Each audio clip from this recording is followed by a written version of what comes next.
Just imagine એક ઘોડો છે કારના શોરૂમમાં. હવે બધા જ આવે છે, કારને જોવે છે, કારને કહે છે વાવ વાવ આની સ્પીડ કેટલી છે, ઓલ ઓફ ધેટ સ્ટફ, અને કોઈ ઘોડાને ગણકારતું પણ નથી.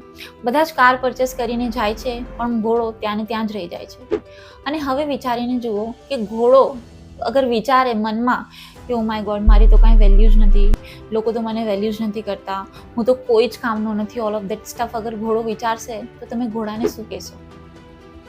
ઓબ્વિયસલી તમે એમ ઘોડાને કહેશો કે તારી તો વેલ્યુ ઘણી બધી છે, અત્યારે હું તને રેસ કોર્સમાં મૂકી દઉં તો તારી હજારો ને લાખો રૂપિયામાં વેલ્યુ થઈ જાય છે, પણ ઇટ ઇઝ જસ્ટ દેટ કે તું કરંટ પરિસ્થિતિમાં કાર શોરૂમમાં છે, એટલા માટે તારી કોઈ વેલ્યુ અત્યારે અહીંયા કોઈ નથી કરતું, પણ તારી વેલ્યુ તો છે જ. In a same way my dear friends, અગર જો તમે પણ એવા ફેમિલીમાં કે એવી પરિસ્થિતિમાં જન્મ્યા છો જ્યાં તમને એવું લાગે છે કે તમારી કોઈ વેલ્યુ જ નથી, પણ આ ફક્ત એક પરિસ્થિતિ છે, તમારી વેલ્યુ હંમેશાથી જ રહેવાની છે, એની ઘણી બધી વધારે છે.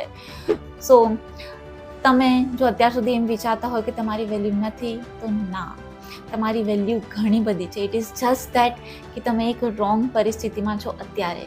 That's it. Okay, so never undervalue yourself.